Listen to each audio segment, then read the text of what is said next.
इसके first scene में एक कैरेक्टर थॉर को जाहिर किया जाता है। इसको अब डेमन की कैद में दिखाया जाता है। वो अपने सामने आके डेमन को देखता है, जिसका नाम स्वेटर होता है। वो इसके पास आता है और इसको ऑडिन का बेटा बोलता है। वो बताता है कि ऑडिन इस अस्कट प्लेस पर नहीं है, और वो कहता है कि ये जगह अस्कट प्लेस अब ज्यादा नहीं रहेंगी और ये सल्तनत जल्द ही तबाह हो जाएगी, जैसा कि रेग्नारोक ने फ्यूचर के बारे में बताया था। और वो कहता है, ये मेरा क्राउन है जो मेरी ताकत का जरिया है। थॉर अपना हाथ हवा में करता है कि अचानक उड़ता हुआ हैमर इसके हाथ में आ जाता है, जो कि इसकी जंजीरों को तोड़कर इसे आजाद कर देता है।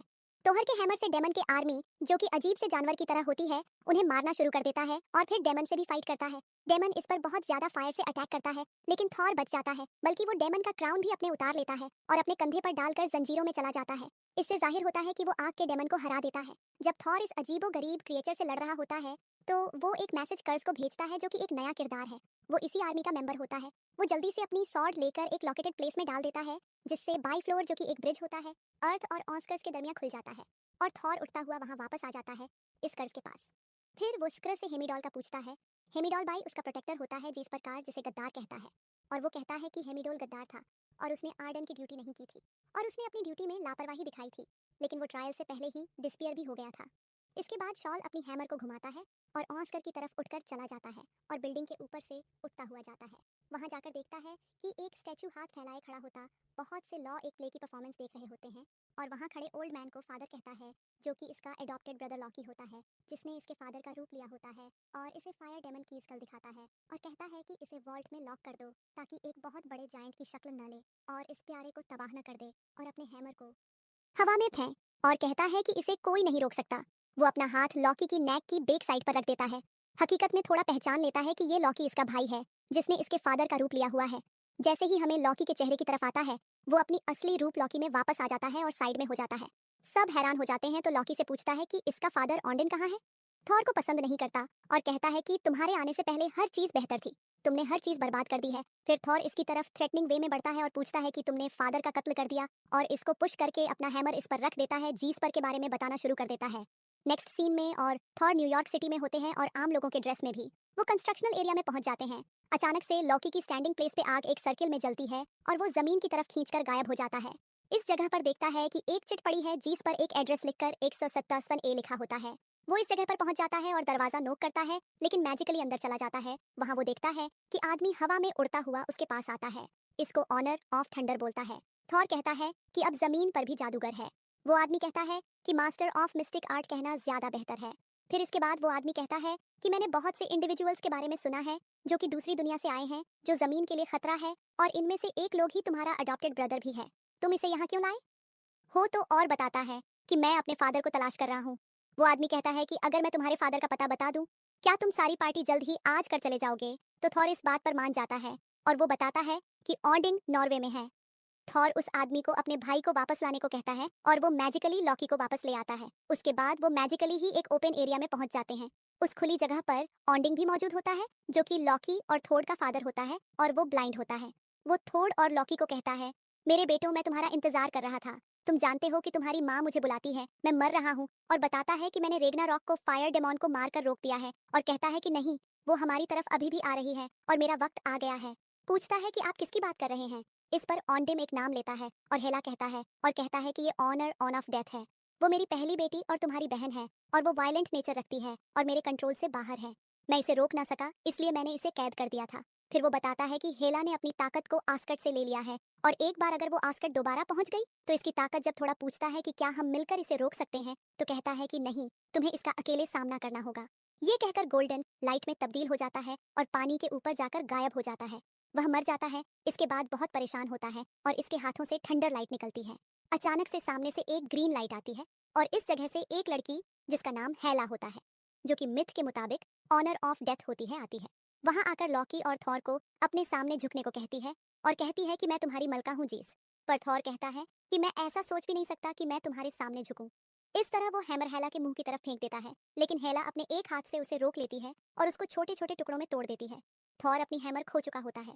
इसके बाद एक हल्का सा ब्लॉस होता है और हेला की लुक बदल जाती है, और उसके सिर पर हॉर्न्स आ जाते हैं और हाथों में वेपन्स भी। लोकी उसे दौरान ऊपर की तरफ देखकर जोर से आवाज लगता है कि हमें वापस बुला लो। लोकी हेला से डर जाता है कि अचानक से थॉर और लोकी सुपर हीरोज की तरह बाइफोरस ब्रिज के जरिए उठते हुए ब्रेस में ऊपर चले जाते हैं, लेकिन हेला इनका पीछा करती है और लोकी को गिरा देती है। थॉर से फाइट करती है और इसे भी गिरा देती है। कुछ देर में वो वहां पहुंच जाती है जहां स्कर्ज होता है, जहां के रास्ते को खोला गया होता है। वहां जाकर उस आर्मी को मार देती है और अपने वेपन्स का इस्तेमाल करती है, लेकिन वह स्कर्ज इसके आगे झुक जाता है। जिस पर हेला कहती है कि तुम्हारे अंदर बचने की ड्रिंक है, तुम स्मार्ट लगते हो। उसी जगह पर थॉर गिरा होता है और साथ बहुत सी चीजें भी टूटकर आसमान से गिर रही होती हैं और वो पानी के करीब होता है। थोड़ी देर में वहां एक स्पेसशिप आती है और इसमें से एलियन निकलते हैं और इस पर अटैक कर देते हैं और अपनी हैमर मैसिकली लेने के लिए हाथ हवा में करता है, लेकिन इसे याद आता है कि हैमर तो हेला ने तोड़ दी है, लेकिन वो अपनी स्ट्रेंथ से इनसे लड़ाई करना शुरू कर देता है, जिसके पास ऐसी गन्स होती है जिससे थॉट ट्रैप हो जाता है और उसके इर्द गिर्द आयरन नेट आ जाता है। सब मिलकर इसे मारने लगते हैं। इसी दौरान एक और स्पेसशिप आती है जो कि कैनन की तरह होती है। उसमें से एक लड़की बाहर आती है, स्पेसशिप से इस पर अटैक कर देती है और इन सब एलियंस को मार देती है। उसके बाद थॉट को एक डिस्क के जरिए बेहोश करके अपनी स्पेसशिप में डालकर एक जगह ले जाती है। वो एक प्लेनेट होता है जो कि कॉस्मिक गियर्स से घिरा होता है। इस जगह का लीडर ग्रैंड मास्टर होता है और वो यहाँ कॉन्टेस्ट और कंपटीशन करवाता है। जब थॉर को होश आता है तो वो एक चेयर पर लॉक होता है। किकर में वो लड़की थॉर को 10 मिलियन में उस ग्रैंड मास्टर के हाथों भेज देती है। एक सोल्जर के तौर पे ग्रैंड मास्टर थॉर को अपना इंट्रोडक्शन करवाता है और कहता है कि मैं कॉन्टेस्ट चैंपियन लोग दूर से ना चाहते हुए इसमें पार्टिसिपेट करते हैं और तुम भी इसका हिस्सा हो। थॉर कहता है कि मैं ऐसा कुछ नहीं करने जा रहा, बल्कि आज तक वापस जा रहा हूँ, और देखता है कि वहाँ लोकी भी होता है, लेकिन लोकी ग्रैंड मास्टर के सामने से पहचानने से इनकार कर देता है। लेकिन थॉर ग्रैंड मास्टर को बताता है कि ये मेरा भाई है।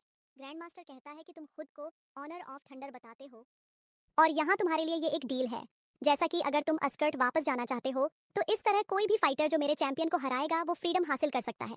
थॉर जोर से बोलता है कि मुझे किस डायरेक्शन में जाना है। ग्रैंड मास्टर इसको एक जगह पर लॉक करवा देता है जहां ऑलरेडी एक रोप मेड मैन भी होता है जो रोप मैन होता है। वो इसको बताता है कि ग्रैंड मास्टर के चैंपियन से जो भी लड़ता है वो मर जाता है, क्योंकि वो बहुत वह खौफनाक चैंपियन है। जबकि ऑस्कर हेला होती है और आर्मी के सामने अपना इंट्रोडक्शन करवाती है और कहती है कि मैं हेला हूँ और ऑस्कर की कमांडर हूँ, ऑन्डिंग की पहली बेटी जो सख्त से ही वारिस है, और मैं ऑनर ऑफ डेथ। वो आर्मी के सामने इनको झुक जाने को कहती है। वह कहती है कि मेरे फादर की डेथ हो गई है। हम इस दुनिया में एक बार ताकतवर सीट संभाले हुए थे और इस दुनिया में कोई मुकाबला नहीं कर सकता था। हमारी किस्मत में सब पर हुक्मरानी करना लिखा था और मैं यहाँ ये ताकत दोबारा लेने आई हूँ। फिर आर्मी में से एक आदमी सामने आता है और कहता है कि तुम जो भी हो, तुम्हें अभी सरेंडर करना होगा, वरना हम तुम पर कोई रहम नहीं करेंगे। हाला को गुस्सा आ जाता है और वो अपना रूप फिर हॉर्न्स वाला कर लेती है और वो आदमी अपने टूल्स के साथ इससे फाइट करने के लिए आगे बढ़ता है। लेकिन हेला इसकी तमाम आर्मी को मार देती है और इस आदमी को भी मार देती है और हर जगह सबकी डेड बॉडीज होती है। फिर स्कर्स आ जाता है। वो देखकर परेशान हो जाता है। हेला कहती है कि बेचारे सोल्जर्स पे लावजा मारे गए, वो फ्यूचर को ना देख सके। बहुत अफसोस की बात है। फिर हेला स्कर्स को अपना महल दिखाने ले जाती है। वहाँ कुछ पेंटिंग लगी होती है और वो कहती है कि वहाँ सीलिंग पेंटिंग को देखो। ये झूठ देखो और इन सब पेंटिंग्स को तोड़ देती है और कहती है कि हम अनस्टॉपेबल हैं। मैं इनका हथियार हूँ जो ऑस्केड के एम्पायर को जिसने बनाया। फिर वो बताती है एक एक करके तमाम सुल्तनत हमारी हो गई, लेकिन मेरी ख्वाहिश बढ़ गई। ऑडिन ने मुझे यहाँ से निकाल दिया और जानवरों की तरह कैद कर दिया। फिर हेला इटर्नल फ्लेम के पास जाती है और हाथ में उस फायर को रखती है। इसके बाद अपनी एक्सरे जमीन में खोल करती है और उसके अंदर जंप कर देती है। जहां मरे हुए सोल्जर्स के स्केलेटन रखे होते हैं, वो स्केलेटन के पास जाकर कहती है कि तुम इंटरनल फ्लेम से दोबारा पैदा होगे और सब दोबारा उठ जाते हैं, और अपने एक ब्लैक वुल्फ को भी जिंदा कर देती है जो बड़ा होता है। इसके बाद हेला थ्रोन पर बैठ जाती है और स्कर्स इसकी आर्मी को लीडर। हेला स्कर्स को कहती है कि तुम्हारी ख्वाहिश क्या है। स्कर्स कहता है बस मैं मौका चाहता हूँ कि खुद को प्रूफ कर सकूं। हेला कहती है कि जब मैं छोटी थी तो मैं सिर्फ लोगों को एक्सक्यूट करती थी। इसके बाद वो ये बताती है कि मेरा काम सिर्फ लोगों को एक्सक्यूट करना था, बल्कि इनके विजन को भी एक्सक्यूट करना था। फिर वो कहती है कि मैं फिर ऑन्डियन की एक्सक्यूशनर बन गई और शायद तुम मेरे एक्सक्यूशनर हो गए। अपनी फतह शुरू करते हैं। स्कल जो हेला उस जगह पर चले जाते हैं जहां बाइफर्स बिल्डिंग की सोड होती है, लेकिन वहां कोई सोड नहीं होती, वो चोरी हो चुकी होती है। हाला कहती है कि तलवार बाइफर्स को खोलने की एक चाबी है और वही हैमडॉल आस्कट के लोगों का जो सेव कर रहा होता है, वो इस चाबी को चुरा लेता है ताकि वो के लोगों की हिफाजत कर सके। इस तरह की स्टोरी चल रही होती है जो कि उस प्लेनेट से निकलने की कोशिश कर रहा होता है। जैसा कि को स्टोन मेड मैन ऐसी जगह पर ले जाता है जहां बहुत से वेपन्स होते हैं और इसे एक लेने का कहता है कि काश मेरे पास मेरी हैमर होती। जब मैं इसको तेजी से घुमाता था तो मेरे अंदर उड़ने की काबिलियत पैदा कर देती थी, उसे अपने साथ ले जाती थी। आपको पता चलता है कि वो लड़की जो उसे यहाँ लाई थी वो है, यानी वो ऑस्क की फीमेल सोल्जर में से एक वॉरियर थी जो कि यहाँ थी। वो उसे मदद के लिए कहता है लेकिन उसे वही कहकर चली जाती है। उसके बाद चैंपियन कॉन्टेस्ट शुरू होता है और ग्रैंड मास्टर सामने आता है और वो कहता है कि इस शो में मैं आपका होस्ट हूँ। बहुत ज़्यादा लोग शो देखने के लिए आते हैं और क्लैपिंग भी करते हैं। फिर दरवाज़ा खुलता है ऊपर की तरफ से और ऑनर ऑफ थंडर भी वहाँ आ जाता है और सब इसको वेलकम करते हैं। थोड़ी देर में इसका कंप्यूटर सामने आता है जो कि ग्रीन कलर का होता है और उसका नाम हल्क होता है और वो साइज में थॉर से बहुत बड़ा होता है। जैसे ही थॉर उस बड़े आदमी को देखता है तो उसे यस, क्योंकि थॉर का ये दोस्त होता है। बैनर थॉर पर हल अटैक करता है और वो बहुत ही खतरनाक होता है। मुसलसल इसके चेहरे पर पंच मार रहा होता है। इसी दौरान थॉर को अपने फादर का विजय नजर आता है। थॉर में ठंडे लाइट आ जाती है। वो अपने स्ट्रेंड से हल को दूर फेंक देता है और वो जीतने लगता है तो ग्रैंड मास्टर इसके डिस्क के जरिए इसको बेहोश कर देता है। नेक्स्ट सीन में जब थॉर जागता है तो वो देखता है जिसके साथ है जो उसे बताता है कि मैं यहाँ स्पेसशिप के जरिए यहाँ आया हूँ। फिर तो उसे कहता है कि मुझे ऑनस्केट को मेरी ज़रूरत है और वह मेरा होम वर्ल्ड है। अगर मैंने उसे नहीं बचाया तो वह तबाह हो जाएगा। आप थोड़ा विंडो से बाहर देखकर आंखें बंद कर लेता है। उसे हेमीडोल का विजन नजर आता है और वो कहता है मुझे तुम देख सकते हो, मुझे तुम्हारी मदद चाहिए। थोड़ा आइस को ओपन करता है तो इसकी आंखें ऑरेंज होती हैं और वो हेमीडोल के सामने होता है। जैसे कहता है कि मैं तुम्हें देख सकता हूँ लेकिन तुम बहुत दूर हो आज के लोगों से होते हुए। इसे बताता है कि मैं इन लोगों को एक मजबूत जगह दे रहा हूँ जो हमारे बाप दादा ने बनाई है। इसके बाद थोड़ा अपनी आंखें खोल लेती हैं। से भी हेल्प मांगता है उसी लड़की से जो उसे यहाँ लाई होती है। उसके बाद वह कहता है कि हम टीम बनाकर इनका मुकाबला करेंगे और ऑस्कर्ट को बचाएंगे, लेकिन इसका साथ देने से मना कर देती है। ये कह करके अगर हेला ऑडियंस के कंट्रोल में नहीं थी तो वह हर एक को महल में मार देगी और उसे थ्रोन के लिए चाहिए सब कुछ। है कि मैं क्राउन के लिए ये सब कुछ नहीं कर रहा बल्कि इन लोगों की जिंदगियां बचाने के लिए कर रहा हूँ जो मर रहे हैं। इस तरह वो विंडो ग्लास छोड़कर बाहर निकल जाता है और फिर बिल्डिंग से छलांग लगाते हुए एक स्पेस चिप हासिल करने की कोशिश करता है। उसके बाद वो को इंजन स्पेस चिप को तलाश कर लेता है और अंदर चला जाता है। फिर वहाँ एक लड़की की रिकॉर्डिंग चलती है। हल्क भी वहाँ पहुँच जाता है। जैसे ही हर कुछ लड़की की रिकॉर्डिंग सुनता है तो वो अपने नॉर्मल बीइंग में चेंज हो जाता है। मेरी बैनर में चेंज हो जाता है। दूसरी तरफ ग्रैंड मास्टर बहुत ज्यादा गुस्से में होता है और वो लोकी और उस लड़की वल्केरी को भेजता है ताकि वो इसको ला सके। मीठोर को उसके मुताबिक उसने इसके चैंपियन को चोरी कर लिया है। लोकी और वल्केरी ग्रैंड मास्टर का ऑनर्डर सुनकर उसको लेने के लिए निकल जाते हैं। बाद में वल्केरी थॉर की मदद के लिए तैयार हो जाती है। वोल्कारी बताती है कि यहाँ से वार्म होल के जरिए से निकलने का रास्ता है। फिर थॉर को यहाँ से निकलने के लिए स्पेसशिप की जरूरत होती है जो कि वो ग्रैंड मास्टर की स्पेसशिप चोरी कर लेता है। लोकी को बताता है कि मुझे ग्रैंड मास्टर के सिक्योरिटी कोर्स का पता है, लेकिन लॉकी पर इतना यकीन नहीं किया जा सकता क्योंकि थॉर कहता है कि लॉकी ने इसको बहुत बार धोखा दिया है। इसी तरफ स्कर्ट सब लोग जो कि आस्कर्ट के लोग होते हैं उनसे बात करता है, उनसे पूछता है कि किसने बेफोर्ड को चोरी किया है भी वही होती है और इसके पीछे बहुत बड़ा ब्लैक वुल्फ बैठा होता है जिसको उसने जिंदा किया होता है। फिर वो एक लड़की की तरफ इशारा करती है और उसे आकर लाकर जमीन पर गिरा दिया जाता है। वो लड़की रोती है। फिर हेला कर्ज को इशारा करती है कि इसकी जान ले ली जाए।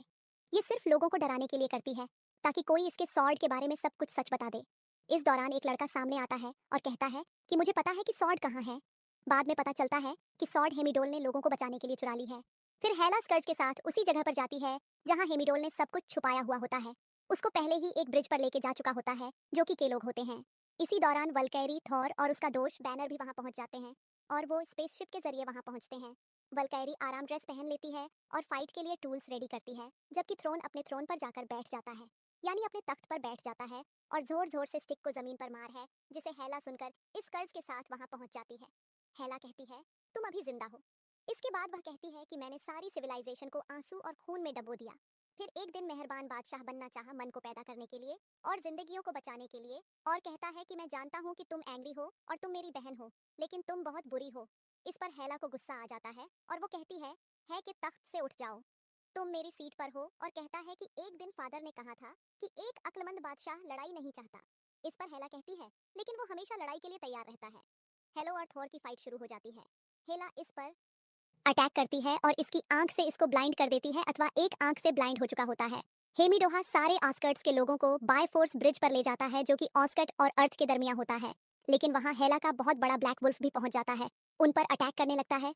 उसी दौरान हक जो कि एक नॉर्मल बीइंग में आ गया था अपने आप को दोबारा हल्क और बड़ा बड़े आदमी में चेंज कर लेता है और वो वुल्फ पर हमला कर देता है, जब कोई दूसरी तरफ विल्कायरा भी उस पर स्पेस शिप से अटैक कर रही होती है। कर्ज भी अपनी आर्मी के साथ हेमिडोल पर अटैक करता है, ये कहते हुए तलवार वापस कर दो। वहाँ रोपमैन भी आ जाता है जो कि थॉर का दोस्त बन गया होता है और ऑस्कर्ट के लोगों की मदद करना चाहता है। कुछ देर में एक और आवाज आती है कि मैं तुम्हारा सेवियर हूँ और मैं तुम्हें बचाने आया हूँ, सब देखते हैं। तो वो लोकी होता है, वो सबको स्पेयरशिप में बैठने को कहता है। लोकी अब थॉर की हेल्प करता है को सिर्फ बचाने के लिए अब थॉर हेला के साथ फाइट कर रहा होता है कि अचानक से वह अपनी आंखें बंद कर लेता है और अपने फादर ओनर्डिन का विजन देखता है, जो कि इससे बात करता है। ओनर्डिन कहता है कि तुम्हारे पास दोनों आंखें थीं, लेकिन तुम आंधी तस्वीर देख सकते थे। तो वो कहता है कि मैं हैमर के बगैर कुछ नहीं कर सकता। ओनर्डिन कहता है कि हैमर तुम्हारी ताकत का जरिया नहीं थी, बल्कि सिर्फ वो एक चीज थी जिससे तुम सिर्फ फोकस कर सकते थे। ओनडिन कहता है कि तुम मुझसे ज्यादा मजबूत हो। ये कहकर ओनडिन उसके से चला जाता है। ये सब छोड़ के ख्यालात में हो रहा होता है। फिर हेला कहती है कि बताओ तुम किसके ऑनर हो नर। थोड़ के हाथों से ठंड लाइट निकलती है और फिर पूरी बॉडी से भी ठंडर लाइट ही निकलती है और बिल्डिंग टूटना शुरू हो जाती है। फिर आसमान से भी बिजली आती है, आर्मी को मारना शुरू कर देता है और से भी लड़ता है और पानी में बहा देता है, भी फाइट कर रहे होते हैं। लेकिन हेला अभी भी जिंदा होती है और फिर आ जाती है और कहता है कि हेला को रोकना होगा। फिर चोर को 5 जेमों का क्राउन, जो कि वॉल्ट में होता है, याद आता है। वो लोकी को बताता है कि कहता है सिर्फ एक ही रास्ता है जिससे हेला मर सकती है। वो लोकी को क्राउन लाने को कहता है। इसके बाद लोकी उस जगह पर भाग जाता है। दूसरी तरफ हेमिजोल के लोगों को स्पेसशिप में बिठा रहे होते हैं ताकि उनकी जिंदगी को इसके अलावा कर्ज भी अब एक अच्छा बन चुका होता है और वो इनकी जान बचाने के लिए अपनी जान की कुर्बानी दे देता है और लोकी जो क्राउन होता है उसको इटर्नल फ्लेम में रख देता है ताकि उस असर्ट को, जो कि फायर डेमन होता है, उसको दोबारा जिंदा किया जा सके और इस तरह डेमन फायर दोबारा पैदा हो जाता है और हेला को कहता है कि ये तुम्हें हराएगा। हेला बहुत परेशान हो जाती है।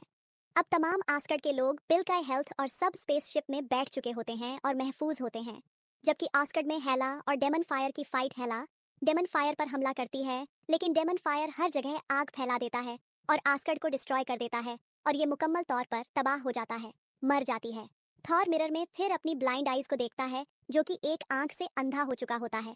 उसके बाद वो लोकी को देखता है और उसको कहता है कि तुम इतने बुरे भी नहीं हो। आखिरकार पता चलता है कि थोर आस्केट का किंग बन गया है।